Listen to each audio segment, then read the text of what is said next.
자, 오늘 소송상 대리인 할 차례인데요. 이거 끝나면 이제 당사자 넘어가요. 자, 문제를 보셔서 아시겠지만요. 제 의도는 그거예요. 이제 여러분들이 막연히 이게 여러 가지를 이렇게 그냥 막연히 알고 계신 것보다는 한 가지라도 정확하게 알고 계시는 게 그게 필요하거든요, 지금. 그래서 하나하나라도 정확하게 알고 계셔야, 조만한 것들은 얄짤없거든요, 진짜.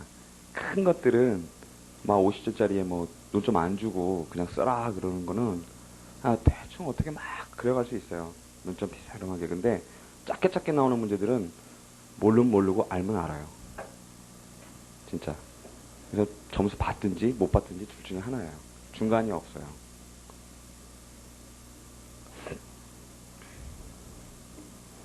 자, 소송상 대리인요. 141페이지를 보시면은요. 자, 98년에요. 갑자기 뜬금없이 소송 대리인하고 법정 대리인을 비교하라는 문제가 나왔어요. 50점짜리로요. 근데 그거는 평소에도 알고 계셔야 되고요. 뭐 그렇게 어렵지는 않아요. 어렵지 않고, 근데 평소에 준비를 안 하면 조문 찾기가 힘들어요. 조문 찾기가요. 그러니까 조문을 어떻게 왜냐면 법정 대리는 어제 우리 보셨지만 소송 능력하고 같이 붙어 있단 말이에요. 당사자 능력, 소송 능력 같이 붙어 있는데 소송 대리는 또 저 뒤에가 있거든요. 약간.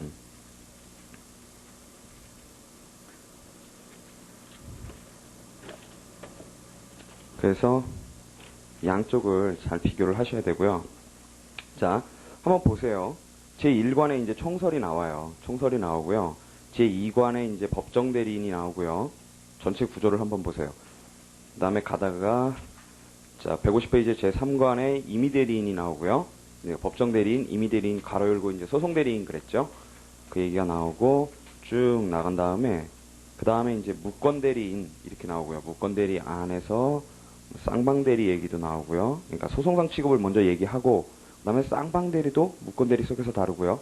그 다음에 표현 대리 얘기 나오고, 비변호사의 대리 행위, 여기까지 이제 무권 대리 파트 속에 다 나오는 거예요. 그래서요, 사실은 이게 다 대꾸를 이루고 있거든요. 법정 대리인이랑 임의 대리인이 대꾸를 이루고 있어요. 대꾸를. 그래서 법정 대리인 처음에 보시면은 종류 있고요. 종류에 보시면은 실체법상 법정 대리인 있고, 소송법상 특별 대리인 있고, 그 다음에 쭉 넘어가시면 법정 대리인 권한 나오고요. 대표자는 뒤로 빼놓고 권한 나오고, 권한 범위, 공동 대리, 증명, 그 다음에 지위 이렇게 나온단 말이죠. 그 다음에 소멸 이렇게 나오고요. 그 다음에 법인 등의 대표자를 따로 빼가지고 여기서도 역시 권한과 지위 이렇게 얘기하고요. 임의 대리인도 보시면은요. 맨 처음에 이제 자격 얘기가 나오고요. 그러니까 종류 맨 처음에 나오고 자격 나오고, 그 다음에 이제 대리권 수여, 임의 대리인이니까요. 그게 나오고, 그 다음에 이제 역시 대리 권한 범위가 나오고요. 쭉 보시면은 지위가 또 나오고요. 똑같죠. 지위 안에서 이번에는 공동대리를 앞에서 뺐었는데 여기는 개별대리 원칙 그래갖고 안에다가 써놨고요. 그 다음에 역시 또 소멸 나오고요. 자, 똑같은 구조로 돼 있거든요. 약간 목차는 이제 이신 선생님이 약간 틀리게는 쓰셨지만 어쨌든 안에 들어있는 내용은 똑같은 구조로 돼 있어요. 자, 시작은요. 어제 자료예요. 표요. 자료 안에 표 보시면은요. 그 표 안에 대강의 대체적인 비교가 다 돼 있어요.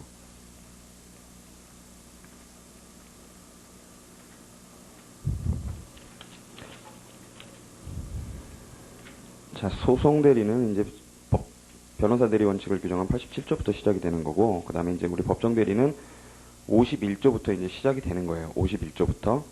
네. 자, 법정 대리인을 보시면은요. 법정 대리인은요. 자, 51조에 의해서 당사자 능력, 소송 능력, 소송 무능력 대 법정 대리와 소송행위에 필요한 권한의 수여는 이 법의 특별한 규정에서 민법부터 출발을 한단 말이죠. 어제 말씀드린 것처럼 대리도 민법부터 출발을 해요. 민법부터. 그러니까 법정 대리도 민법부터 출발을 하는데, 그 얘기는 민법상의 법정 대리인이면, 그죠? 민법상의 법정 대리인이면 소송법상으로도 법정 대리인이라는 얘기예요. 그죠? 그리고 그거는 다른 거라 그랬어요. 다른 거라고 그랬고요. 자, 그래서 법정 대리인의 그 민법상 법정 대리인도 들어가고 보시면은요. 그 다음에 소송법상 우리가 어제 얘기했던 특별 대리인도 들어가고요. 법정 대리인이 없거나 법정 대리인이 권한을 행사할 수 없는 때 이렇게 돼 있었고요. 그 다음에 특이한 게 이제 법인 등의 대표자도 법정 대리인에 준해서 취급을 한다는 거예요. 자, 그 이유는 뒤집어 얘기하면 법인 등이, 법인이나 비법인 등이, 비법인 사단, 재단 등이 소송 무능력자 취급을 당한다는 거죠. 뒤집어서 얘기하면요. 자, 그래서 다 보면은 무능력자를 위한 법정 대리인이잖아요. 그죠? 법정 대리인들이요. 특별 대리인도 그랬고, 근본적으로 따지고 들어가면 법인 등 대표자도 사실은 법인이 소송행위를 할 수가 없잖아요. 소송행위를 할 수가 없으니까. 그래서 대표자가 하는 게 그거를 대리 대표 해가지고 같이 보는 거고요. 그 다음에 임의 대리인을 보시면은요. 자, 임의 대리인에서는 개별적인 수권, 개별적인 행위들에 대해서 수권한 거, 그런 임의 대리인도 있지만, 소송에 대해서 전반적으로 포괄적으로 대리하는 임의 대리인도 있단 말이죠. 그런 걸 우리가 소송 대리인이라고 부른다 그랬고요. 그래서 이제 개별적인 대리인은 논외로 하고요. 이제 소송 대리인 갖고 얘기를 하는 거예요. 모든 걸. 자, 그래서 그래서 이제 대꾸가 법정 대리인데 소송 대리인 이렇게 되는 거예요. 법정 대리인데 임의 대리인 이렇게 되는 게 아니라 법정 대리인데 소송 대리인 되고, 자, 소송 대리인에는요, 법령상 소송 대리인과 자, 소송 위임에 의한 소송 대리인이 있고요. 자, 소송 위임에 의한 경우에는 87조에서 원칙이 변호사 대리 원칙이고요. 그 다음에 그게 아닌 경우가 있어요. 이제 하나하나씩 보시면은요. 자, 그래서 자격, 지위, 권한 제한, 그래서 권한 내에서 조금 나눠가지고 특별수권, 수인이 있는 경우, 그 다음에 이렇게 나눠놓고요. 그 다음에 대리권 증명, 소멸통지 이렇게 놨는데요. 자, 일단 민법상 법정대리인부터 보세요. 민법상 법정대리인요. 거기는 친권자도 있고 후견인도 있어요. 그 다음에 이제 민법상 어떤 특별대리인들도 여기서 이제 법정대리인이 되겠죠. 자, 그랬을 때 그 자격은 51조부터 출발을 해요. 51조부터 출발을 해서 민법에 정해져 있죠. 누가 친권자가 되는지, 누가 후견인이 되는지 이런 것들에 대해서 민법 규정으로 가는 거고요. 자, 그 다음에 법정대리인과 소송대리인의 가장 중요한 차이는요. 법정대리인은 그 본인이 누구예요? 본인이 소송 무능력자란 말이에요. 무능력자이기 때문에 본인 대신 하는 역할을 한다고요. 본인의 가름하는 역할을 완전히 본인과 같은 지위를 갖게 되고요. 그래서 본인의 유사하고 또 그거를 당사자에 준하는 지위라고 한단 말이죠. 그래서 권한을 보시면은요. 그 다음에 이제 소송 대리인은 거꾸로 아니죠. 그게 아니고 제3자 지위를 갖는 거고, 그건 이제 좀 이따 보시고요. 자, 그 다음에 법정 대리인의 권한을 보시면은요. 역시 그 권한에 대해서도 민법 규정으로 가라 그랬단 말이죠. 51조에서. 그래서 원칙적으로는 51조대로 민법 규정대로 가고요. 그 다음에 이제 56조 보시면은요. 56조에 법정 대리인의 소송행위에 대한 특별 규정 이렇게 돼 있어요. 그러니까 민법에는 없는 특별 규정이 소송법상에 이렇게 있는 거죠. 그래서 거기 1항을 보시면은요. 법정 대리인이 상대방의 소재기 또는 상소에 관해서 소송행위를 하는 경우, 즉 수동소송의 경우죠. 친족계로부터 특별수권 받을 필요 없다 그랬고요. 그 다음에 2항에는요. 자, 법정 대리인이 요게 나오는 것들은 항상 나오는 거예요. 소취와 화해 청구 포기일라, 그 다음에 소송 탈퇴. 요거를 하려면 특별수권을 받아라 이렇게 돼 있어요. 근데 요 규정은 친권자에는 적용이 안 되고요. 후견인에만 적용된다는 게 통설이에요. 후견인에만요. 그래서 거기 보시면은 민법하고 56조에 의해서 권한과 권한 제한이 이루어지고요. 법에 의해서. 그 다음에요. 거기 이제 특별수권 얘기가 나오는데 그렇죠. 거기 친권에는 불요 그랬고요. 후견에는 56조 2항의 특별수권이 필요하다는 거고요. 그 다음에 법정대리인의 경우에는 수인이 있는 경우에 공동대리 원칙에 의하는데, 이 공동대리 원칙이라는 게 소송법에 규정되어 있는 게 아니고요. 민법에 규정되어 있단 말이죠. 공동대리 원칙이라는 게. 그래서 민법 규정대로 가서 공동대리를 한다는 거고요. 그 다음에 58조를 보시면은요. 자, 58조에는 법정대리권이 있는 사실 또는 소송행위를 위한 권한을 받은 사실은 서면으로 증명하라 그랬어요. 그래서 증명하는 데 있어서 증거 방법을 제한해 놨고요. 그래서 일종의 법정 증거주의고요. 원래는 이제 자유심증주의에 의하는데 요 경우는 이제 서면으로 증명하라고 증거 방법을 제한을 해뒀고요. 자, 그래서 항상 대리권을 증명을 해야 돼요. 그게 58조고, 그 다음에 이제 대리권이 있고 없고가 굉장히 중요한 문제이기 때문에, 그래서 대리권도 증명을 해야 되고, 대리권이 없어질 때는 또 통지하라고 그랬단 말이죠. 통지하지 않으면 효력이 없고요. 63조를 보시면은요. 소송 절차가 진행되는 중에 법정 대리권이 소멸된 경우에는 본인 또는 대리인이 상대방에게 소멸된 사실을 통지하지 않으면 소멸 효력을 주장하지 못한다 그랬고요. 이번에 신설된 규정이 바로 뒤에 단서요. 다만 법원의 법정 대리권의 소멸 사실이 알려진 뒤에는 통지 안 했어도요. 그 법정 대리인은 56조 2항에 아까 뭐였어요? 특별수권 규정했죠. 특별수권 규정, 그러니까 청구 포기, 일락, 그 다음에 소취야, 화해, 그 다음에 탈퇴 이런 소송 행위를 하지 못한다 그랬어요. 법원만 알고 있어도 못한다라는 거고요. 자, 그게 이제 중요한 조문이고요. 또 그 다음에 또 보시면은요. 자, 소송법상 특별대리인 그래가지고요. 자, 요거는 어제 우리가 잠깐 봤었는데 62조를 보시면은요. 자, 62조에 특별대리인 이렇게 돼 있어요. 그래서 법정대리인이 없거나 법정대리인이 대리권을 행사할 수 없는 경우에 그랬고요. 자, 2항에 보세요. 1항의 경우로서 그랬죠. 그게 바로 경우에까지 끊기는 거예요. 경우에까지가 1항의 경우로서 그런 거고요. 그 다음에 1항의 미성년자, 한정치산자 또는 금치상자를 상대로 소송행위를 하고자 하는 사람 그랬으니까 이게 소송무능력자가 피고가 될 경우죠. 2항은요. 금치산자가 소송행위를 하는데 필요한 경우에는 그러니까 이거는 원고가 되는 경우죠. 능동적인 경우고요. 자, 그래서 소송 절차가 지연되면서 손해를 볼 염려가 있다는 것을 소명하여 수소법원에 특별대리인 선임 신청을 할 수가 있다 그랬고요. 아래에는 그때는 친족 이해관계인 검사가 소송 절차 지연되면서 손해볼 염려가 있다는 것 똑같은 걸 소명해서 수소법원에 특별대리인 선임 신청할 수 있다 그랬고요. 자, 그래서 특별대리인 자격은 62조로부터 출발을 하는 거고요. 62조에서 출발하고요. 그 다음에 특별대리인도 역시 법정대리인이 없을 때나 권한행사할 수 없을 때 대신 들어오는 사람이니까 당연히 그 지위는 본인의 유사한 지위고요. 법정대리인과 같은 지위고요. 그 다음에 자, 권한과 제한은요. 좀 전에 우리 1항, 2항 봤는데요. 3항, 4항을 보시면요. 법원은 언제든지 개임할 수 있고요. 4항이 이제 중요한 조문이에요. 그거를 꼭 표시를 해두시고요. 특별대리인이 소송행위를 하기 위해서는 후견인과 같은 권한을 받아야 된다 그랬어요. 그래서 원칙적으로 후견인과 동일하게 간단 말이죠. 그래서 그게 특별수권에 관한 얘기고요. 그러니까 원칙대로 민법의 규정대로 갈 테고 권한에 대해서 위에 보신 것처럼 법정대리인처럼 민법과 56조에 의해서 가는데 그런데 거기에 대해서 후견인과 동일하다 그랬으니까 사항에서 위에서 후견인이 56조 2항을 특별수권을 요한다 그랬으니까 마찬가지로 요한다는 거예요. 구조가 그렇게 가는 거고 그 다음에 역시 수인이 있을 때 공동대리권 증명 소멸통지 똑같고요. 그 규정 그대로 받는 거고요. 그러니까 특별대리인이 63조 소멸통지 앞에 규정돼 있잖아요. 그렇고요. 그 다음에 이제 법인 등 대표자의 경우는요, 64조를 이제 보시면은요, 법정대리권 소멸통지 다음에 이제 64조가 있는데, 법인 등 단체제의 대표자 지위 그래갖고 법인의 대표자 또는 52조의 대표자 또는 관리인, 52조 이거 비법인 사단재단이죠? 관리인에게는 이 법 가운데 법정대리와 법정대리인에 관한 규정을 준용한다. 그랬어요. 그러니까 법인은 소송 무능력자다. 거기다 그렇게 써놓으시고요. 그래서요, 그래서 자격은 64조로부터 출발을 하고요. 64조에서부터 출발을 해서 법정대리 준용한다. 이런 게 나오는 거고, 그 다음에 자격이 64조부터 출발을 하는 건 아니죠. 사실은. 따지고 보면. 그죠? 법인 등 대표자나 이런 거는 사실은 민법이나 이런 데서 규정을 하고 있는 거죠.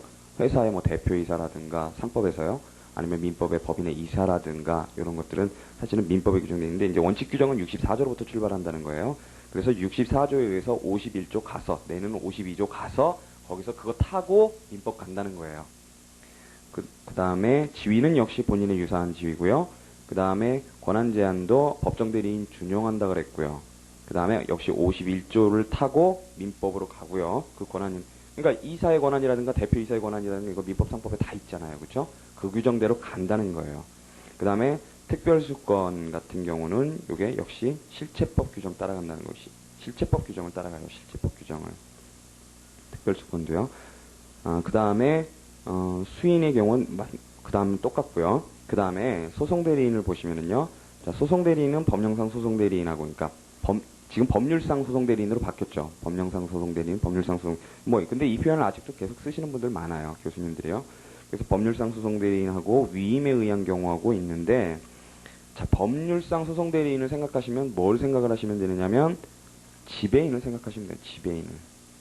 상법의 지배인 11조에 보시면은 재판상 재판의 모든 행위를 할 수 있다. 그리고 사망에 보시면은 제한을 가지고 제3자에게 대항 못한다. 이렇게 돼 있단 말이죠. 그래서 우리가 그걸 얘기할 때 포괄성이다, 정형성이다, 포괄정형성이다, 불가 제한성이다 이렇게 한단 말이죠. 자, 포괄성이라는 의미가 상법에서 모든 행위를 할 수 있다라는 것 때문에 포괄성이고요.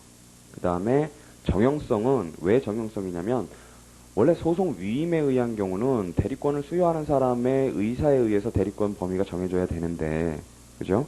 근데 이제 이 법률상 소송 대리인 같은 경우는 그 권한 범위가 법정돼 있단 말이죠. 딱 아예 재판상 재판의 모든 행위 이렇게 규정돼 있단 말이죠.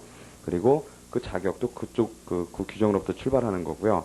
그래서 그 자격은 어디에 있느냐? 실체법에 있단 말이죠. 실체법에 있고 각 법령에 있다 그랬고요.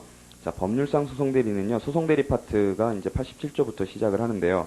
92조를 보세요. 92조. 92조를 보시면은요. 자, 법률에 의해 재판상 행위를 할 수 있는 대리인의 권한에는 제90조와 91조, 즉 소송대리인권의 범위와 그 제한의 규정을 적용 안 한다 그랬어요. 그래서 여기 나와 있거든요. 자, 그래서 요게 92조로부터 출발을 하는 거고요. 92조 타고 가는 거고, 그 다음에 그래서 실체법으로 가는 건데, 법률에 의해니까요. 그 실체법으로 가는 거예요. 그 다음에 그 지위는요, 소송대리인들은 다 그 당사자들이 무슨 소송 무능력자들이 아니란 말이죠. 원칙적으로 소송 수행권들을 그대로 유지하는 사람들이에요. 그죠? 소송 수행을 제대로 해낼 수 있는 사람들이기 때문에 그 사람들은 언제라도 개입을 할 수가 있어요. 그쵸? 그러니까 요때는 원칙적으로 제3자 지위를 갖는다는 거예요. 소송 대리인은 제3자 지위를 갖고 그 결과로 본인이 언제라도 소송에 개입할 수 있기 때문에 소송 대리인이 한 행위를 바꿔낼 수가 있어요. 사실상의 주장이라든가 이런 것들을 바꿔낼 수가 있어요. 그러니까 예를 들어서 법정 대리인이 자백하면 소송 무능력자인 자가 나와가지고 예를 들어서 아버지가 자백을 했는데 법정 대리인으로서 나와서 자백을 했는데 아들이 나와가지고 그걸 못 고쳐낸단 말이죠. 하지만 소송 대리 같은 경우에는 예를 들어서 소송 대리인이 바로 자백을 했다. 그러면 바로 기일에 같이 나와 있었으면 본인이 아닌데요 하고 말할 수가 있다는 거예요. 그렇게 고칠 수 있는데 그거를 경정권이라 그래요. 경정권. 소송 대리인의 경우에는 경정권이 인정이 되고요. 그게 94조에 규정돼 있어요. 당사자의 경정권. 그래서 소송 대리인의 사실상 진술이에요. 사실상 법률상 진술이 아니고 당사자가 이를 곧바로 해요. 곧바로 취소하거나 경정할 때는 그 효력을 잃는다. 그래서 그 사실상 진술이라는 말하고 곧이라는 말이 중요한 말이고요. 그 다음에 그랬을 때 자, 그 권한은요 역시 실체법으로 가고요. 그리고 아까 뭐라 그랬냐면 90조하고 91조 소송대리권의 범위와 제한에 관한 규정을 적용을 안 한다 그랬고요. 그 다음에 특별수권도요. 이 소송대리인의 경우에는 특별수권이 어디 있냐면 90조 2항에 있어요. 아까 56조에 2항에 있었는데 여기는 소송대리인의 경우에는 90조 2항에 돼 있어요. 소송대리인은 다음 각 호의 사항에 대해서는 특별수권 따로 받아야 된다. 그래서 이 90조 2항은요 굉장히 중요한 조문이에요. 여기서만 나오는 게 아니라 나중에 뭐 신급 대리인이 반소에 응소하는 경우니 뭐 그 다음에 여러 군데서 이게 다 문제가 돼요. 자, 그래서 거기 보시면은 반소제기 이렇게 나와 있고요. 그 다음에 이제 우리가 56조 2항에서 봤듯이 소취하 화해 청구 포기 일락 탈퇴 이렇게까지 돼 있고요. 그 다음에 상소제기 취하 대리인 선임까지요. 그러니까 뭐예요? 복대리인 선임까지요. 거기까지 그 규정이 자, 법률상 소송 대리인의 경우에는 적용이 없고요. 그 다음에 자, 수인일 때는 93조를 보시면은요. 여기는 이제 민법에서 대리할 때 이제 공동대리 하라 그랬는데 여기 개별대리 원칙 아까 법정 대리는 공동대리 하라 그랬는데 여기는 아예 개별대리 원칙을 딱 정해놨어요. 여러 대리인이 있을 때는 각자가 대리한다 그랬고요. 그 규정에 어긋나는 약정을 한 경우에 약정은 무효다 그랬어요. 자, 그 다음에 역시 소송대리인의 경우도 대리권을 증명을 해야 된단 말이죠. 그래서 그게 89조 1항이에요. 소송대리권의 증명 이렇게 돼 있어요. 그래서 소송대리인의 권한은 역시 서면 증명해라 그랬고요. 그 다음에 그 소멸한 경우에 소멸통지도요. 97조에 보시면은요. 법정대리인에 관한 규정의 준용 그래가지고 소송대리인에게는 58조, 59조, 60조, 63조 규정을 준용한다 그랬고요. 자, 그랬을 때 아까 소멸통지가 63조였잖아요. 그래서 그 63조를 준용받아가지고 역시 소멸통지 해줘야 된다는 거고요. 그 다음에 자, 소송 위임에 의한 경우에는요.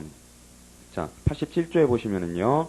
소송대리인의 자격 그래가지고 법률에 따라 재판상 행위를 할 수 있는 대리인 즉 92조의 법률상 소송대리인을 제외하고는 변호사가 아니면 소송대리인 될 수 없다 그랬단 말이죠. 그러니까 그 얘기는 뭐냐면 소송대리인에서 법률상 소송대리인 빼면 소송 위임에 의한 소송대리의 경우에는 변호사가 아니면 원칙적으로 대리 못한다라는 거고요. 그래서 이제 원칙적으로 변호사인 경우를 보시면은요. 자, 자격은 이제 87조에서 변호사 대리 원칙이고요. 그 다음에 그 지위는 역시 소송 대리인이기 때문에 제3자 지위를 갖고요. 그 다음에 그 권한에 대해서는요. 역시 90조, 91조에서 규정을 하고 있고요. 그래서 90조, 91조 보시면은 소송 대리인은 위임받은 사건에 관해서 뭐뭐뭐뭐 등 일체의 소송행위와 변제 영수, 이거는 사법행위죠. 이것들을 할 수 있다. 그러니까 일체의 소송행위와 일체의 사법행위를 할 수 있는 것처럼, 그러니까 변제 영수를 예시적 규정으로 본단 말이죠. 그래서 할 수 있는 것처럼 보고요.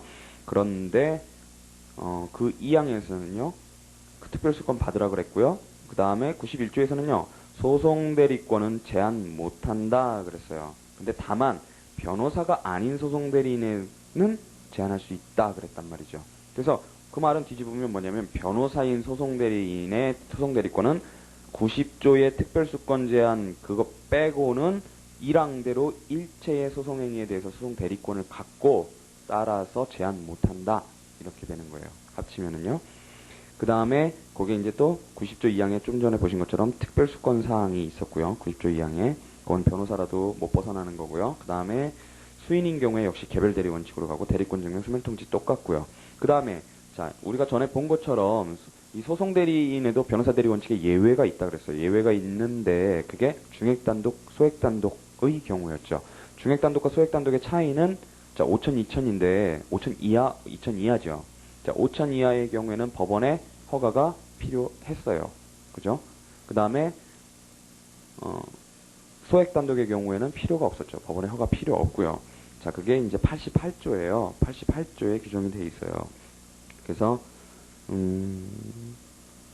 자, 그래서 그게 이제 중액 단독에 관한 규정이고요.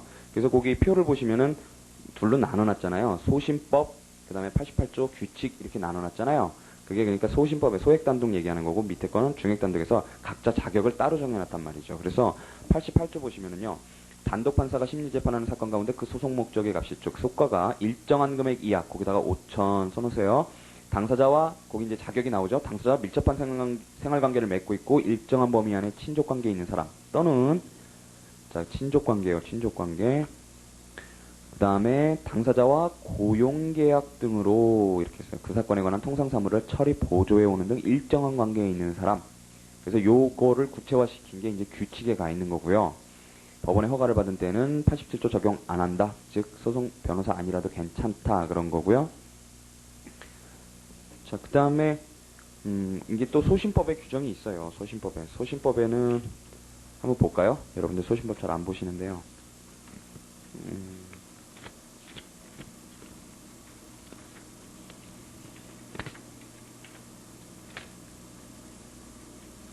자, 8조에 보시면은요.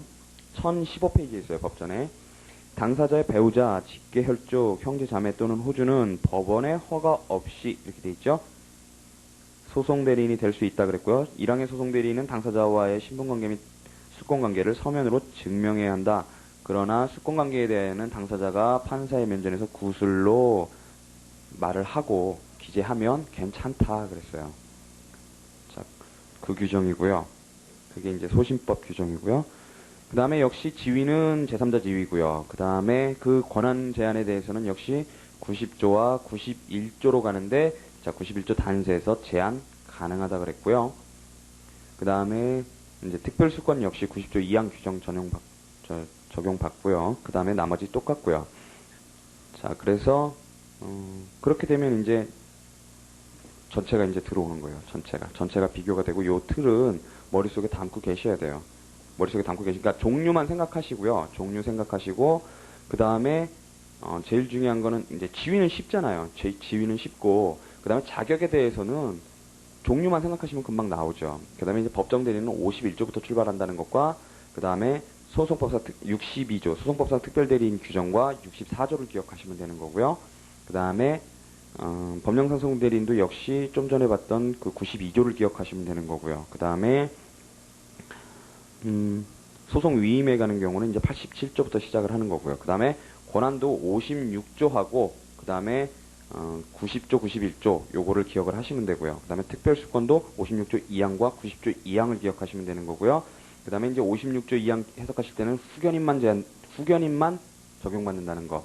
그거를 기억하시면 되고요. 그 다음에 수인일 때도 이것도 쉽죠. 공동, 개별 이렇게 가고요. 대리권 증명 따로 있다. 그 다음에 승일동지 준용한다. 이렇게 기억을 하시면 돼요. 자, 책을 보시면은요.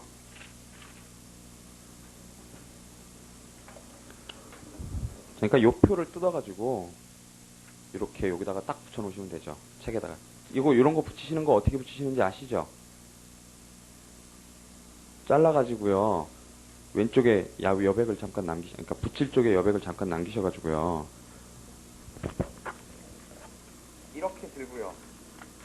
이렇게 들고요. 종이를 이렇게 들고 풀로요. 딱 풀요. 이렇게 세 번 왔다 갔다 하는 거예요. 이렇게. 모서리까지 잘 붙게요. 그런 다음에 책에 딱 끼우시고 그 다음 책을 딱 덮으세요.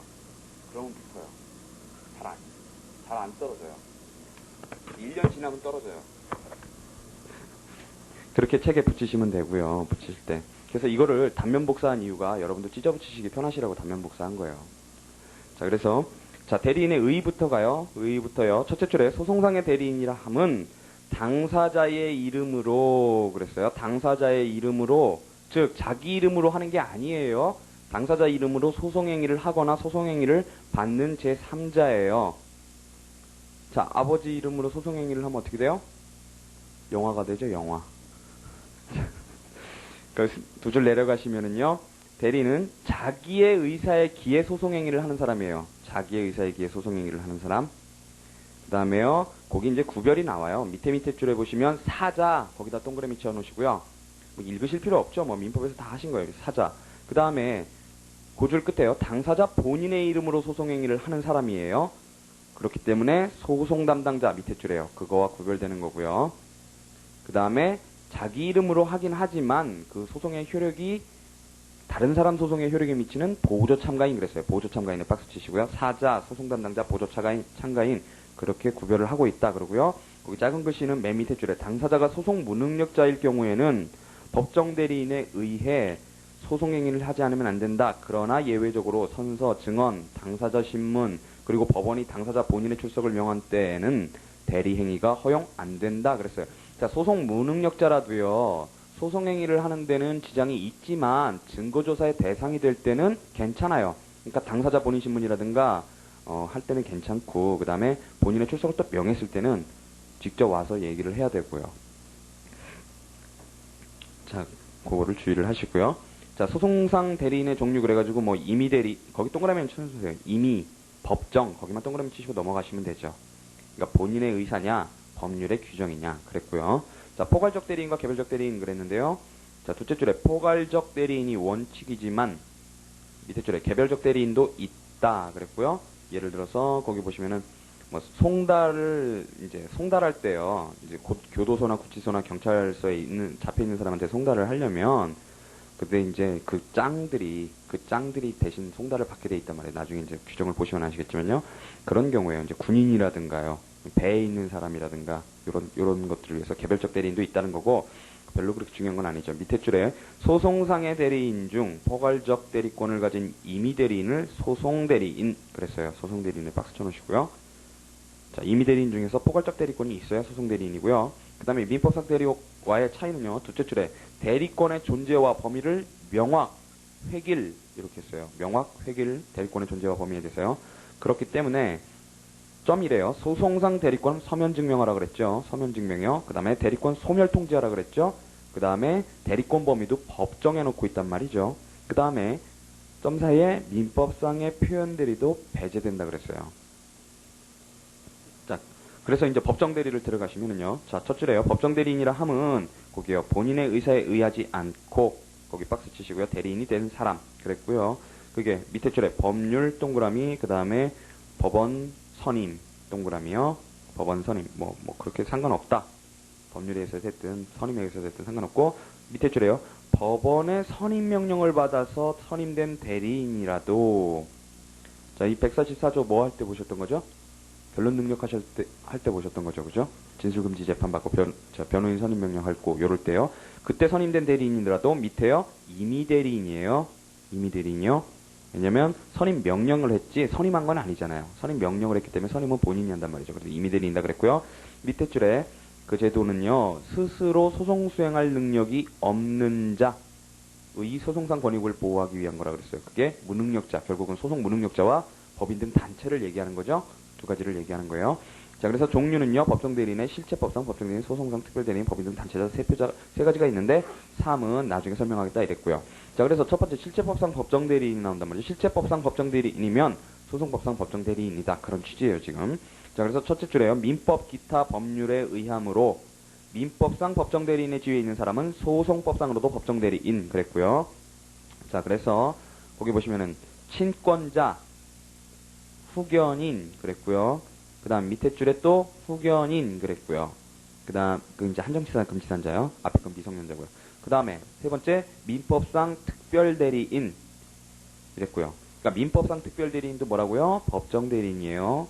소송법상으로는 그냥 법정대리인이에요. 소송법상 특별대리인이 아니고요. 그거 주의하셔야 돼요. 자, 그래서 거기 괄호 안에 64조, 847조, 921조 그랬는데, 자, 64조는 법인하고 이사하고 이해상반될 때 그때고, 그 다음에 847조는 친생부인에서 친권자인 모가 없을 때, 그 다음에 921조는 친권자하고 자간의 이해가 상반한 때, 내지는 친권에 복종하는 수인의 자간의 이해가 상반할 때, 그 규정이란 말이에요. 그때, 그러니까 민법을 더듬어 보시면 그때 특별대리인 선임한다 그랬단 말이에요. 자, 그래서 그때와, 그 다음 네 번째는요, 법원이 선임한 부재자 재산관리인, 요것도 법정대리인이라는 거고요. 소송상으로는요. 그 다음에 다섯 번째는요, 상속재산관리인 그랬어요. 상속인이 있는지 여부가 불분명한 경우에 상속재산관리인이라고 그랬어요. 자, 그래서 거기 각주 2번에 보시면은요, 그 소송 담당자로 보는 견해도 있어요. 소송 담당자로요. 강현중 교수는 소송 담당자로 보시는데, 요거는 자료에 있고요. 그냥 참고만 하세요. 참고만 하시고요. 그래서 뭐 우리 판례도 거기 있는데, 그건 그냥 참고만 하세요. 그렇게 볼 수도 있구나. 그렇고요. 그 다음에 이제 두 번째 패러그래프에 유언집행자 그랬는데요. 유언집행자 우리가 어제 봤죠? 뭐였어요? 추파유미정의 유였죠? 그래서 밑에 줄에 소송 담당자 그랬어요. 자, 그래서 그 다음에요. 이제 소송상의 특별대리인도 있단 말이죠. 그래서 개개의 소송 절차에서 법원이 선임한 대리인 그랬어요. 법원이 선임한 대리인이고요. 자, 1번에 소송 무능력자를 위한 특별대리인 이렇게 돼 있고요. 2번에 이제 판결 절차 이외의 특별대리인 그랬는데 이건 별로 그렇게 중요한 건 아니고 맨 끝에요. 그러니까 결국은 소송 무능력자를 위한 특별대리인 이게 전부예요. 전부인데 첫째 줄에 미성년자, 한정치산자 또는 금치산자 그랬고요. 를 대리해줄 법정대리인이 없거나 법정대리인이 대리권 행사할 수 없을 때 그래서 밑에 줄에 62조 1항 2항 그랬고요. 그 다음 그러니까 위에는요 미성년자, 한정치산자 또는 금치산자 거기다 박스를 쳐놓으시고요. 밑에는요 두 번째 패러그래프 첫째 줄에요 법인 또는 비법인 단체 거기도 박스를 쳐놓으시면요 두 가지예요. 두 가지 소송 무능력자가 역시 대표자나 관리인이 없거나 대표권을 행사할 수 없는 경우에도 본조가 준용된다 그랬고 64조 이렇게 갔고요. 자, 요건은요.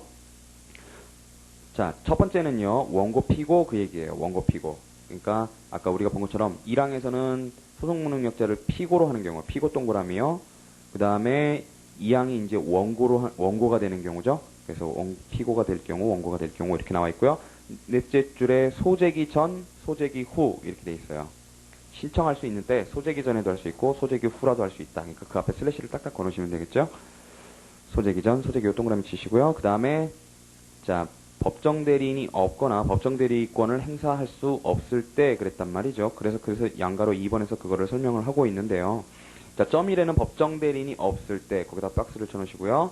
란 미성년자의 친권자가 없고 후견인도 지정되지 않은 경우 그때가 전형적이라고 했어요. 거기만 줄을 쳐놓으시면 되고요. 그 다음에 그 다음 줄에는 법정대리인이 대리권을 행사할 수 없는 때 그랬고요. 거기다 박스를 치시고요.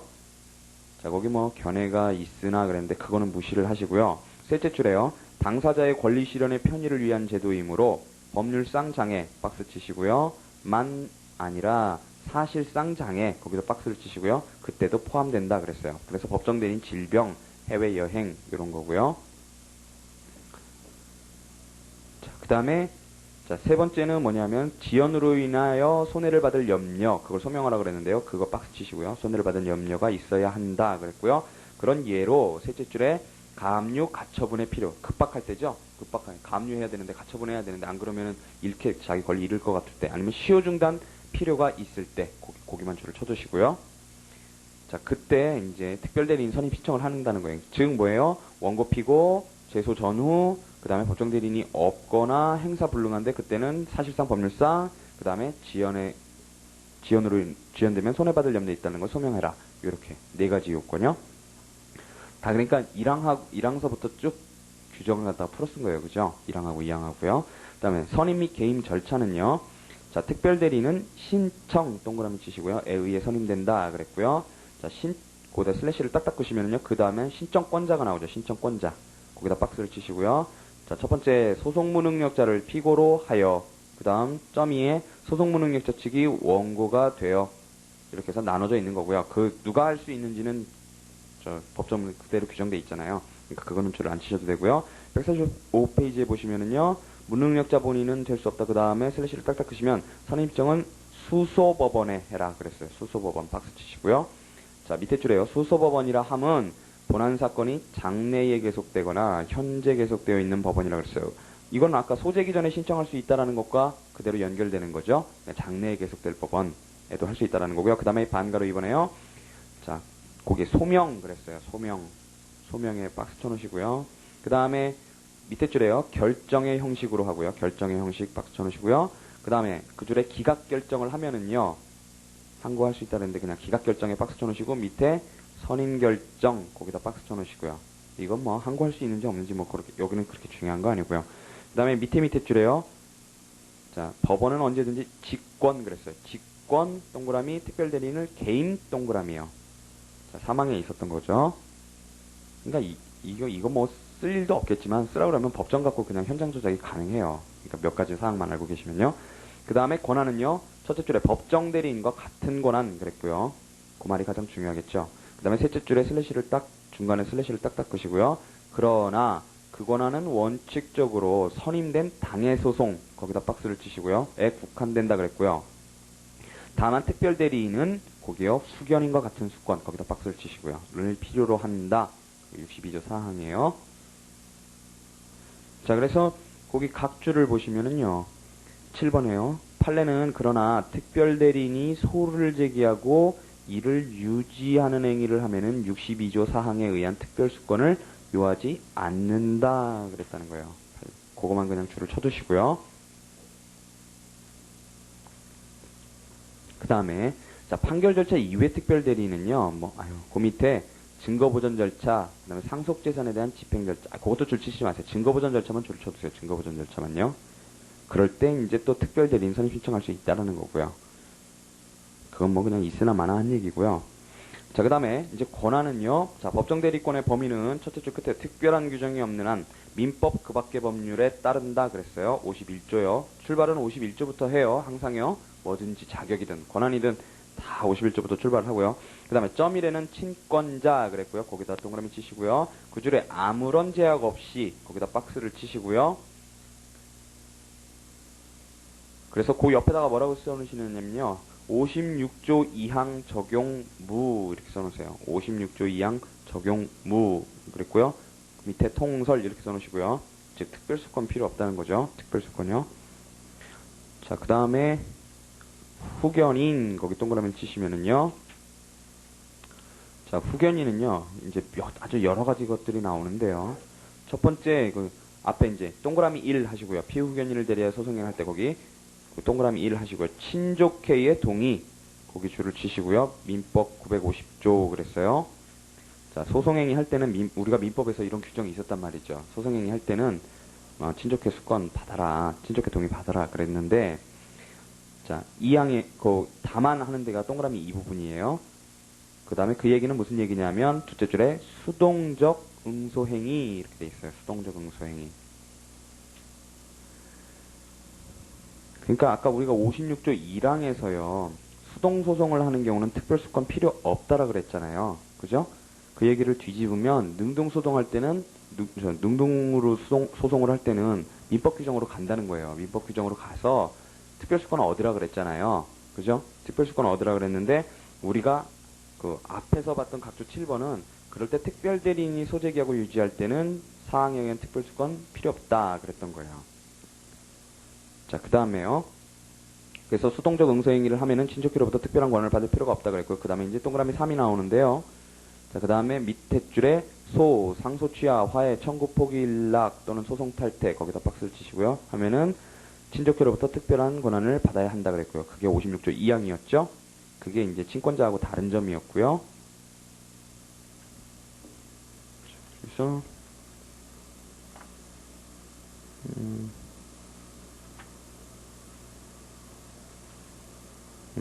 예. 그 다음에 점 3에는요, 민법상의 특별대리인 그랬어요.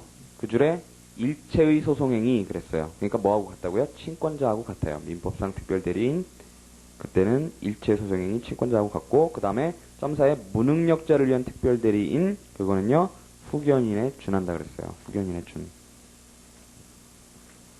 다르죠? 달라요. 그러니까 아까 왜 그랬냐면 민법상 특별대리인은 그냥 법정대리인 된다 그랬고 여기 밑에 무능력자를 위한 특별대리인은 여기 소송법상 특별대리인을 얘기하는 거니까 그래서 그런 거예요. 달라지는 거고 그 다음에 자 이제 공동대리요. 자 그 부분도 이제 세 파트로 나뉘는데요. 공동대리도 둘째 줄 끝에요. 둘째 줄 끝에 슬래시를 딱딱 끄시고요. 그 괄호 끝나는 부분이요. 그 다음에 거기서 하나, 둘, 셋, 넷, 다섯, 여섯째 줄 내려가셔가지고요. 문제는 하는 데서 거기 앞에 슬래시를 딱딱 끄시고요. 자, 그래서 세 파트로 나뉘는데요. 첫째 줄이 이제 의예요, 의. 자, 법정 대리인이 여러 사람인 경우 그랬어요. 거기 뭐 친권자, 공동대표 그런 얘기 나왔는데, 법정 대리인이 여러 사람인 경우 그랬고요. 그 다음 문제는 이제 뭐냐면, 뭘 공동대리 하는지, 뭘 단독 하는지, 그 얘기가 이제 써 있는 거예요. 자, 우선 수령 그랬어요. 수령. 상대방의 소송행위를 수령하는 경우요. 그게 동그라미 1, 그거는 단독 그랬고요. 밑에 줄에 송달, 그거는 그 줄에 한 사람에게 이렇게 했고요. 한 사람에게 한테만 하면 된다 그랬고요. 그 다음 밑에 줄에요. 동그라미 3 해가지고 소, 상소, 제기, 그리고 소, 상소의 취하, 화해, 청구 포기, 일락, 소송 탈퇴 등 56조 이항 소정의 소송행위 거기다 박스를 치시고요. 그때는 명시적으로 공동 그랬어요. 거기다 박스를 치시고요. 안 그러면 무효다 그랬고요. 자, 그 다음에 동그라미 4, 그 밖의 것 이렇게 했고요. 거기다 박스 치시고 단독으로 했고 밑에 줄에 묵인하면 공동으로 한 것 이렇게 됐어요. 그러니까 단독으로 해도 묵인하면 공동으로 한 걸로 된다 그랬고요. 자, 이제 문제는요. 여기 요 부분이요. 책을 읽으실 때 요 괄호 안에 있는 56조 2항 유추설 이렇게 돼 있고 밑에 67조 준용설 이렇게 돼 있단 말이죠. 근데 요게 요렇게 대꾸를 이루는다기보다는 사실은 요런 행위들의 그러니까 일반적으로는 전부 다 56조 2항 유추설로 가는데 그래서 슬래시를 거기다 근 거고요. 그런데 이제 문제는 각 대리인의 변론 내용이 모순될 때 요때가 문제라는 거예요. 각 대리인의 변론 내용이 모순될 때요. 그러니까 공동대리 하라 그랬더니 내용이 모순돼요. 그러면 그때 어떤 규정으로 할 거냐? 요게 문제가 되겠죠. 그냥 뭐 유효하다고 할 거냐, 무효라고 할 거냐 이렇게 된단 말이죠. 그래서 첫 번째 이제 거기 세 가지 견해가 나오는데요. 자, 첫 번째는요. 그러니까 거기 여기 옆에요. 반가로 3 하시고 모순될 때 이렇게 해서 위에서부터 반가로 1, 반가로 2, 반가로 3 하면은 묶어버리면은요. 그러니까 거기는 모순될 때 그건데 거기 1설, 2설, 3설 이렇게 써놓으시고요. 1설, 2설, 3설 그랬는데 자 처음 1설은요. 이 경우는 더 이익이 되는 것을 받아들여야 한다. 요게 1설이에요. 1설. 더 이익이 되는 것을 받아들여야 한다. 그 다음에 두 번째 견해가요. 거기 여기에서 다음에요. 거기 동그라미 이해하시면요. 민사소송법 67조를 준용해 요게 이제 필수적 공동소송의 심판 특칙이란 말이죠. 그러면은 공동대리인 중 1인의 행위가 본인에게 유리 동그라미 치시고요. 한 것이면 혼자 해도 되지만 분리 동그라미 치시면 공동대리인 전원이 함께 할 때에만 효력이 있다는 소수설도 있다. 요때가 바로 67조 준용설이라는 거고요. 요 견해가요. 그러니까 요게 위에 거하고 대꾸를 이루는 게 아니에요, 지금. 여기서 모순될 때의 견해 나뉘는데 그때 요게 67조 준용한다는 견해고요.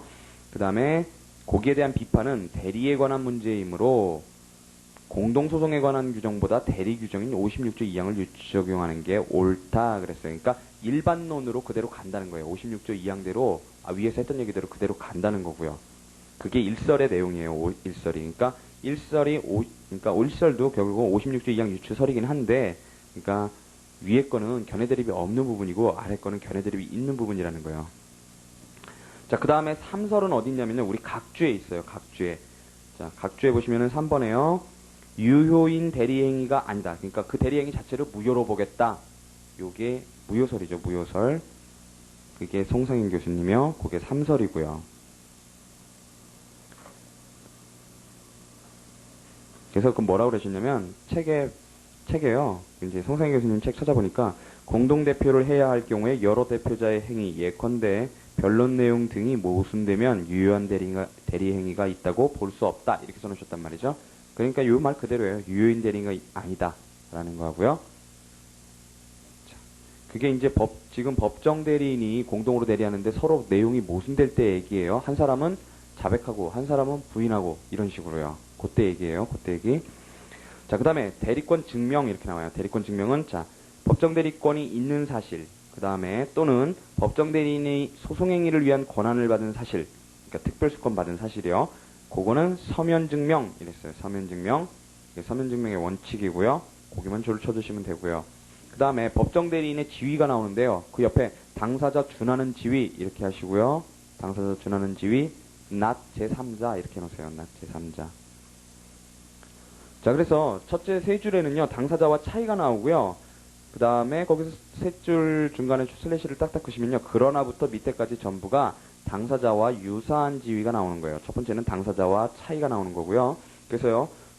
이제 법정 대리는 당사자 본인이 아니에요. 그래서 첫 번째로 법관, 제척, 그 다음에 재판적을 정하는 표준이 안 된다. 그랬어요. 그러니까 법관이 제청되는 경우에는 물적으로 사건과의 관계가 있어서 그렇게 되는 경우도 있었고 당사자하고의 관계 때문에 그렇게 되는 경우도 있었단 말이죠. 근데 그럴 때 당사자를 표준으로 해야지 그때 법정 대리인을 표준으로 하면 이상한 결과가 벌어질 수가 있어요. 그러니까 법정 대리인이 꼭 친권자만 되는 게 아니라 다른 일반 어떤 제3자들도 될 수가 있잖아요. 법정 대리인이. 그러니까 그런 경우에는 그런 사람들과의 관계 때문에 법관이 제척된다라는 거는 문제가 있잖아요. 그래서 안 된다는 거고요. 재판적 정하는 표준도 아니라는 거고요. 그 다음에 두 번째는 기판력, 집행력도 받지 않는다 그랬으니까 즉 판결력도 안 받는다는 얘기고요. 그 다음에 그래서 슬래시를 딱딱 끄시면요. 거기 당사자에 준하며 이와 유사한 지위를 갖는다. 거기다 전체 박스를 쳐버리세요. 당사자에 준하며 이와 유사한 지위를 갖는다. 그거 빼고는 당사자에 준하는 지위 갖는데요. 이게 또 소송 대리인과의 차이이기도 하다 그랬어요. 거기까지 박스를 쳐놓으시고요. 자, 첫 번째부터 보시면은요. 우선 법정 대리인의 표시 그랬어요. 표시요. 표시는 그 줄의 필요적 기재사항이고요. 그러니까 소장이나 판결을 작성할 때 법정 대리인 표시 안 하면은 안 돼요. 필요적 기재사항이기 때문에. 그 다음에 그럼 소장이 부적법하죠. 둘째 줄에 당사자 본인의 간섭 그랬어요. 간섭에 동그라미 치시고요. 표시, 간섭. 그러니까 표시, 간섭 동그라미 치시고요. 그게 94조 참조 그랬는데 그거 경정권 이렇게 써놓으세요. 쭉 빼셔서요. 경정권 써놓으시고요. 그 다음에 세 번째는 뭐냐면 일체의 행위를 대리할 수 있다 그랬어요. 끝에요. 셋째 줄 끝에요. 일체의 행위를 대리할 수 있다. 일체 대리 이렇게 하는 거고요. 그 다음에 송달 그랬어요. 송달도 법정 대리인에게 하는 거고요. 그 다음에 밑에 출석 그것도 법정 대리인이 하는 거고요. 그 다음에 밑에 줄에 중단 그랬어요. 소송 절차 중단이요. 그러니까 법정 대리인 사망하면 본인 사망한 것처럼 소송 절차 중단해 준다는 거고요. 그 다음에 점 7에는 증인 이렇게 동그라미 치시고요. 증인 안 되고요. 왜냐하면 제3자면 증인이 될 텐데 당사자의 준하는 지위이기 때문에 증인 안 된다는 거고요. 그 다음 밑에 줄에 당사자 신문 그랬어요. 당사자 신문. 자, 그게 당사자와 유사한 지위라는 거고요. 그 다음에 이제 지위가 그렇고요. 소멸은요. 자, 우선 첫 번째로 대리권의 소멸 원인 그래갖고 그 옆에다 그냥 51조 이렇게 해놓으세요. 51조. 결국은 민법으로 간다는 거예요. 민법으로 가고. 그래서 거기 세 번째 줄에 보시면요. 괄호 안에 미성년자가 혼인하거나 성년에 도달한 경우 요때도 소송 능력을 갖게 되고요. 그 다음 밑에 줄에요.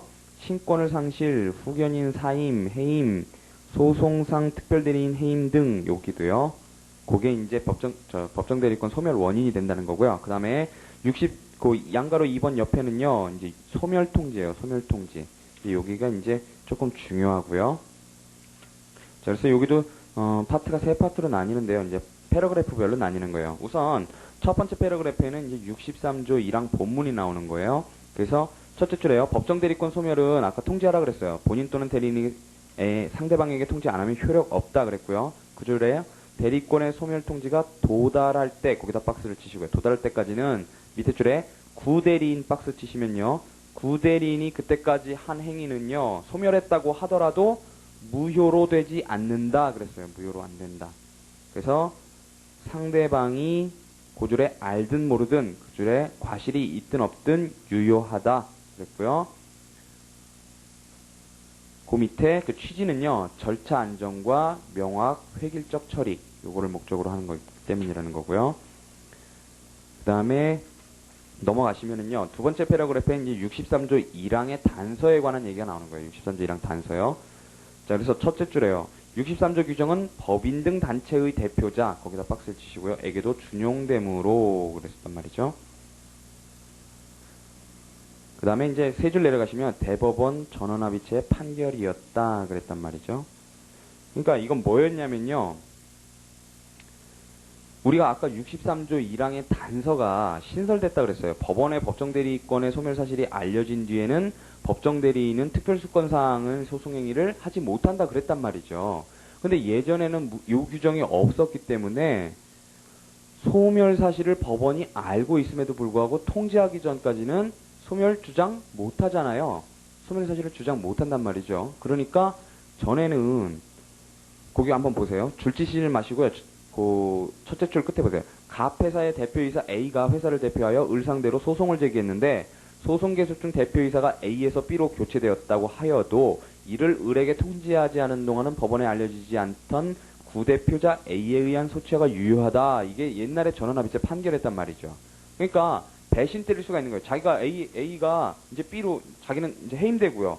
B로 대표자로 바뀌니까 대표이사가 바뀌니까 A가 열받는 거예요. 지가 소송 수행하고 있다가 예를 들어서 종국 판결이 1심에서 나오고 2심에서 예를 들어서 소송 수행을 하고 있다가 소취하를 갑자기 해버리는 거예요.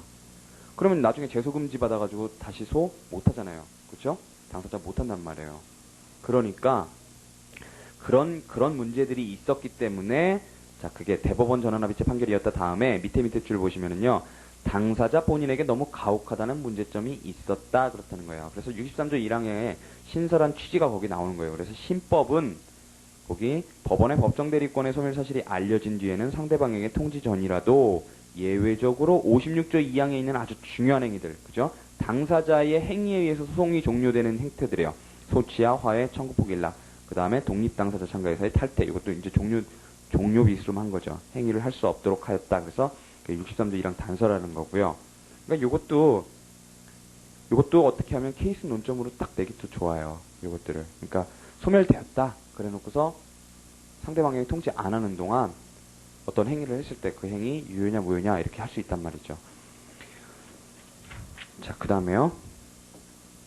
그 다음에 이제 그 예외가 나오는데요. 예외가 나오는데 통지할 수 없는 예외가 나와요. 첫째 줄에요. 사망하거나 금치산 선고를 받았을 때, 그러니까 법정 대리인이요. 그때 사망하거나 금치산 선고 받으면 밑에 줄에요. 사망 금치산 선고 시에 소멸의 효과가 생긴다는 요게 통설이라는 거예요. 거기다 줄을 치시면 사망 금치산 선고 시 거기다 박스를 치시면요. 자, 지금 언제 효력이 생긴다 그랬어요? 원래 통지해야 소멸이 생긴다 효력이 생긴다 그랬잖아요. 근데 요때는 통지 못 해주잖아요. 그죠? 법정 대리인이 지금 사망하거나 이렇게 하면 그때는 못 해주니까 그때는 선고 시에 소멸 효과가 생긴다는 게 통설이라는 거고요. 그 다음에 중단은 첫째 줄에 법정 대리권이 소멸되면은요. 밑에 줄에 소송 절차 중단된다 그랬고요. 그러나 소송 대리인이 있으면 밑에 줄에 중단 안 된다 그랬어요. 소송 대리인이 있으면. 요거는 이제 중단 보시면 너무나 당연한 규정이고요. 너무나 당연한 서술이에요. 이건 너무나 당연한 서술이고 요거는 그냥 별로 중하게 생각 안 하셔도 되고요. 나중에 다 알게 되시는 거고. 그 다음에 이제 우리가 법정 대리인 중에 소송법상 법정 대리인 중에 특이한 경우가 이제 법인 등의 대표자란 말이죠. 그래서 그 옆에다가 법인 등은 소송 무능력자 이렇게 써놓으세요. 법인 등은 소송 무능력자. 그래서 법인 등의 대표자가 법정 대리인에 준하게 되는 건데요. 자, 서설은요. 그게 이제 64조 규정 갖고 풀어 쓴 거예요. 끝에 64조 이렇게 돼 있죠. 준법정 대리인. 그래서요. 자, 첫째 줄에 당사자 능력을 갖지만, 즉 단체들이요. 당사자 능력을 갖지만, 둘째 줄에 소송행위는 끝에 대표자에 의해 행한다 그랬고요. 법인 등의 대표자는 법정 대리인에 준하여 거기다 박스를 치시고요. 법정 대리인에 준하여 취급된다 그랬고요. 자, 그래서 법인 등의 대표 기관이 누구냐 그랬어요. 사법인하고 공법인을 나눠놨어요. 별로 그렇게 중요 안 하겠죠. 그러니까 첫째 줄에요. 민법상 법인, 그 다음에 끝에 주식회사, 뭐 이거는 이사인지 대표이사인지 이런 거 다 아시잖아요. 그죠? 대표자가 누군지는요. 역시 거긴 줄 안 치셔도 되고요. 뭐가 있는지만 그냥 탁 표시해 놓으시면 돼요. 그 다음에 149페이지에서 문제되는 것은 둘째 줄이에요. 문제되는 것은 그랬는데 문제는 뭐냐면 비법인 사단의 일종인 문중 종중의 대표자 적격 그런데 별로 그렇게 중요한 건 아닌데요. 그냥 줄만 쳐놓으세요. 특별한 규약이 없는 한 문장이 종중원인 성년 이상의 남자를 소집하고 그 출석자 과반수 결의에 의해서 선출된 자 그때가 그 사람이 종중 대표자다 그랬고요. 자, 공법인의 경우도요. 줄 치실 거 없고 첫째 줄에 국가의 동그라미 국가 뭐가요? 법무부 장관이 하죠. 그 다음에 세 줄 내려가시면요. 외국 그랬고요. 그때 외교 사절 낸다는 거고요. 그 다음에 밑에 줄에 지방자치단체 거기다 박스 쳐놓으시고요. 그 다음에 두 줄 내려가셔서 다만 교육학에 됐어요. 그러니까 지방자치단체는 자치단체장이 하는데 교육학에 관해서는 교육감이 한다는 거죠. 그런 얘기는 줄을 치실 필요가 없잖아요. 그죠? 아실 필요도 없고 그냥 쓱 보고 지나가시면 돼요. 그 다음에 대표자의 권한과 지위가 있는데요. 자, 우선은 뭐 첫째 패러그래프는 민법에 관한 얘기가 나온 거고요. 두 번째 패러그래프는 이제 상법에 관한 얘기가 나오는 건데요. 자, 첫째 줄에요. 자, 대표자의 권한과 지위는 법인 등의 대표자의 소송상 권한과 지위에 대해서도 법정대리인의 소송상의 권한과 지위에 준한다. 64조 규정 나오고요. 그래서 64조 타고 밑으로 51조 가면은요. 51조에 의하여 실체법상 규정에 따른다 그랬어요. 실체법상 규정. 64조에서 51조 타고 그 실체법으로 간다는 거죠. 그래서 밑에 줄에 끝에 보시면은요. 실체법에 제한이 있으면 그랬고요. 그 한도에서 제한 받게 된다는 얘기고요. 그 다음에 다만 민법상 법인의 대표자는 그랬어요. 밑에 줄에 끝에 보시면 일체 소송행위를 할 수 있다 그랬어요. 민법상 법인 대표자는요. 그 다음에 그러니까 별 얘기 없죠. 별 얘기 없어요. 대리권에 별 얘기 없고 몇 부분만 주의를 하시면 돼요. 몇 부분만. 뭐 경정권이라든가 이런 부분들이요. 공동대리나 개별대리 이런 부분, 그 다음에 소멸통지 이런 부분만 주의하시면 되고 그렇게 어려운 것도 없고 그래요. 그 다음에 이제 거기 뭐 상법 얘기가 나오는데요. 요것도 그냥 뭐 상법에서 하시면 돼요. 이것도 별로 필요가 없어요. 필요가 없고요. 그 다음에 이제 요 150페이지에 약간 주의하실 내용이 나와요. 그건 뭐냐면 우리가 앞에서 조합할 때 했던 건데요. 자, 첫 번째요. 개념과 임의대리인이 나오죠. 이제 임의대리인, 소송대리인 나오는데 개념과 종류 그랬어요. 그래서 첫째 줄에 개념이 나오는데 대리권 수여가 본인의 의사 그랬어요. 법률의 규정에 의해서가 아니라 본인의 의사에 의한 대리인이고요. 거기 박스 쳐놓으시면 되고요. 셋째 줄에 포괄적 대리인 거기다 박스를 치시고요. 밑에 소송 대리인 거기다 박스를 쳐놓으시고요.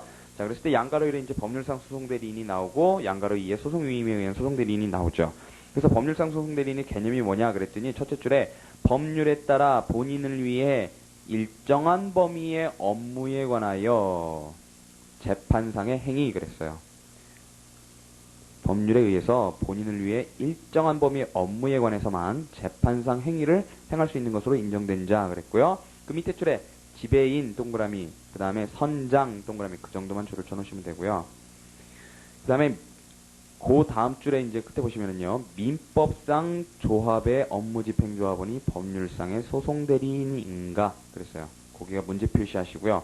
그 옆에다가 당대선임 오른쪽으로 당대선임을 이렇게 써놓으세요. 당대선임 중에 지금 대란 말이에요. 대 중에 이제 대도 두 가지로 나뉜다 그랬죠. 그죠? 소송 위임과 법률상 소송대리 이렇게 나뉘는데 문제는 조합의 업무집행조합원이 법률상 소송대리인인가 이게 문제가 된다 그랬어요. 자, 그래서 여기는요 긍정설만 나와 있어요. 긍정설만 지금.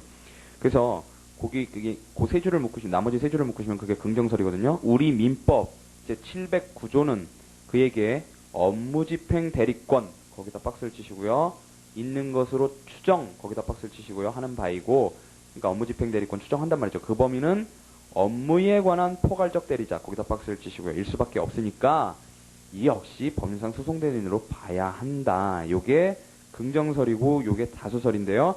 자, 어제 말씀드린 것처럼 홍문혁 교수님은 여기에서 또 반대가 있다 그랬죠. 그러니까 우리가 당대선임 쓸 때 대에서도 첫 번째부터 또 견해드립이 나오는 거예요. 당에서도 견해드립이 나오지만 대에서 첫 번째 부분도 견해드립이 나오는 거예요. 그래서 자료를 보시면은요. 19페이지예요. 자료 19페이지 보시면은요. 그거를 이제 보충해 놓으시면 돼요. 자, 그게 각주, 우리 책에 각주 2번에 정동현 교수님하고 강현준 교수님만 나와 있고, 반대가 얘기가 안 나와 있잖아요. 근데 반대 호문요, 그렇게 써놓으시고, 그 밑에다가 보충을 해 놓으시라고요. 자, 보세요. 업무집행조합원에 관해서는 소송상 대리에 관한 법 규정이 없으나, 여기에 포함시키자는 견해가 있다. 그러나, 지배인, 선장 등은 법률에서 그렇게 해놨죠. 재판상 재판의 모든 행위라고 재판상 행위도 대리할 수 있다고 규정하는 것과는 달리 업무집행조합원의 경우에는 단지 업무집행의 대리권이 있는 것으로 추정할 뿐이므로 민법 제709조요. 당연히 소송대리권이 있다고 인정하는 것은 의문이다. 그러므로 조합원들이 업무집행조합원에게 소송대리권을 수여한 경우에는 좁은 의미의 소송대리권, 뭐요? 소송위임에 의한 소송대리권이 있다고 보는 게 타당하다라고 보자는 거예요. 그래서 자, 당 했고 우리가 지금 대 하고 있는 거예요. 대 중에 하나 하고 있는 거고요. 자, 그 다음에 그 이제 반가로 이해는 법적 성질이 나오는 거예요. 법적 성질인데, 자, 둘째 줄에요. 성질상 임의대리인이고요. 성질상 임의대리인이지만 이게 이제 재판상 재판의 모든 행위를 할 수 있다는 거잖아요. 모든 행위. 그러니까 밑에 줄에 보시면 법정대리인과 유사 그랬어요. 성질상 임의대리인 거기다 박스, 법정대리인과 유사 거기 박스를 치시면 돼요. 그러면 그냥 쑥 보고 넘어가시면 되잖아요. 그러니까 요 페이지에서는 지금 조합, 업무집행조합은 그게 제일 중요한 거고 나머지는 별로 중요할 게 없어요. 개념과 종류니까. 그 다음에 지위와 권한이 이제 반가로 3에서 나오는 거예요. 지위와 권한이요. 자, 그래서 법률상 소송대리인의 권한의 범위는 각 법령 그랬어요. 각 법령 거기다 박스 쳐놓으시고 에서 정해놓고 있는데 재판상의 행위를 할 수 있음이 원칙이다 그랬고요. 대리인의 법정 권한은 아까 92조 보신 것처럼 제한할 수 없으며 그랬고요. 박스 쳐놓으시고요. 이를 제한해도 효력이 없다 그랬어요. 거기까지만 줄을 쳐놓으시고 나머지는 뭐 국가소송수행자 이거는 모르셔도 되고요. 그냥 넘어가시면 돼요. 그 다음에 반가로 사회는요. 그 권한심사에 대해서 나오고 있는데요. 자, 법원은요. 그 자격 또는 권한을 심사할 수 있고 그랬고 그를 위해서 밑에 줄에 신문을 하거나 관련 자료를 제출하게 할 수 있다. 그래서 규칙 16조에 있는 게 거기 써져 있는 거예요. 그러니까 권한 심사할 수 있구나. 그 정도만 아시면 돼요. 그 다음에 소송 위임에 의한 소송 대리인은요. 둘째 줄에 좁은 의미의 소송 대리인 그랬어요. 좁은 의미의 소송 대리인 그랬고요. 자, 거기서 두 번째 패러그래프에 변호사 거기다 박스를 치시고요. 그러니까 원래 변호사나 법무법인이어야 하는데 뭐 법무법인 뭐 안 써도 되니까요. 변호사 끝에요. 원칙 그랬고요. 밑에 줄에 예외 비변호사 그랬어요. 거기를 다 박스를 쳐놓으세요. 변호사 원칙 예외 비변호사. 그럼 넘어가시죠. 우리 10분만 쉬시겠습니다.